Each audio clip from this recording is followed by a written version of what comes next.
Hello everyone. My name is Maria Bucur and I would like to present to you my progress so far related to my PhD topic, Diabetes Mellitus across pancreatic diseases. I'm a third-year resident doctor in diabetology, and my vision is to decrease the burden of diabetes mellitus. And at the moment, my mission is to improve prognosis of pancreatic disease patients by achieving well-controlled diabetes mellitus.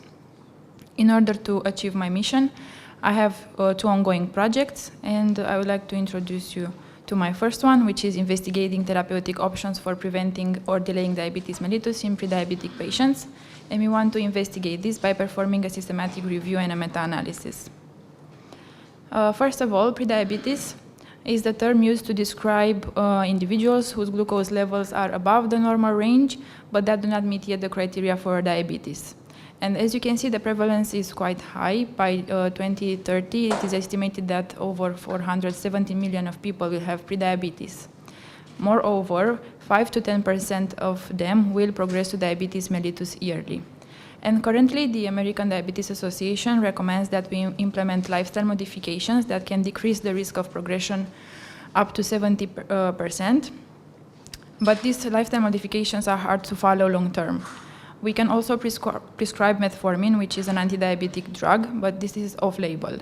And since we now have medications for obesity, we want to investigate whether this can be used in prediabetes as well.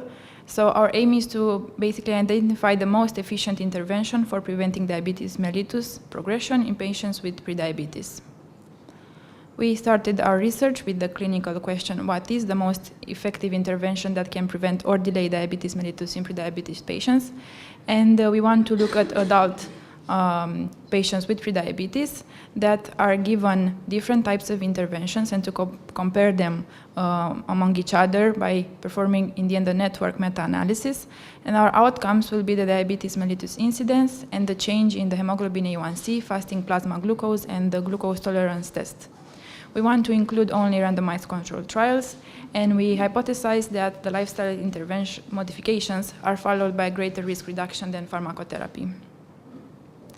We performed our systematic search in 3 major databases, and we started with over 20,000 articles, and in the end of the process of selection, we have 391 articles, and the citation chasing is currently in the full text selection step. And I would like to present to you now some preliminary results. This is the first plot showing the hemoglobin A1C outcome in the aerobic training group versus control group. Hemoglobin A1C is a blood work that shows the blood glucose levels that a patient had in the past 3 months, and it can be measured in percentages or in millimoles per mole. And at the bottom of the slide, you can see the correspondence between percentages and millimole per moles. Here, the data is in percentages. For this analysis, we included 4 studies with almost 400 patients. And our measure of effect is a mean difference, which is the difference at the end of intervention between the intervention group and the control group. And for this analysis, we obtained a mean difference of minus 0.45 percentages, which is a clinically significant result, since we know from the literature that a decrease in hemoglobin A1C of more than 0.3 percentages is clinically significant. Although we did not reach statistically significant results as well, there is a clear tendency of the intervention reducing the hemoglobin A1C. As you can see, all of the articles are on the left side of the line of no effect. Moving forward, the same outcome, hemoglobin A1C, in the resistance training group versus control group. Here we included 3 studies with almost 300 patients. The measure of effect is the same, a mean difference, and this time we obtained a mean difference of minus 0.28 percentages, which is almost clinically significant. This, as well as in the first time, we did not reach the statistical significance, but we can see that all of the articles are again on the left side of the line of no effect.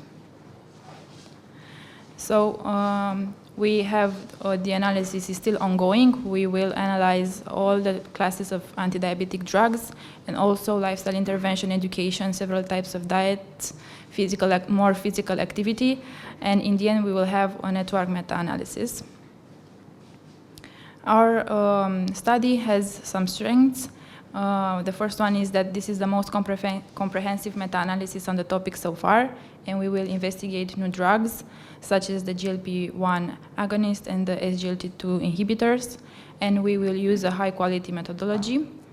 But we faced also some limitations, such as frequently in the studies, the placebo is used as a comparator, and we also faced a high heterogeneity of the interventions, meaning the duration of follow-up, the posology of the drug, the definition of the intervention itself when we're talking about lifestyle and education. As a preliminary conclusion, we can say that aerobic and resistance training induce clinically significant decrease in hemoglobin A1C levels. And for practice, this would be important since we can tell our patients to perform aerobic training or resistance training 50 minutes per day, 3 days per week, since in all of the studies included, this was their schedule of physical activity. And the implication for research are that we need more RCTs that we compare directly physical exercise and pharmacotherapy. And we need also RCTs with higher sample size so we can reach also the statistical significant result. This is the progress with my first project. I'm currently doing the risk of bias assessment. Moving forward, I'd like to introduce to you my second topic, which is investigating the time dependency of beta cell function failure during acute pancreatitis. This time, we will perform a registry analysis. As a background, stress hyperglycemia is very common in the early stages of acute pancreatitis. As you can see, almost half of the patients develop stress hyperglycemia. And it is independently and dose-dependently associated with the AP severity and mortality. So it is an important step in the patient care. And although organ failure is seen in 20% of AP cases, and the major organs have been widely investigated, there is scarce data on the beta cell function during the course of acute pancreatitis. So our aim is to evaluate the beta cell function during acute pancreatitis. And we started our project with the clinical question, what is the time dependency of beta cell failure during the course of AP?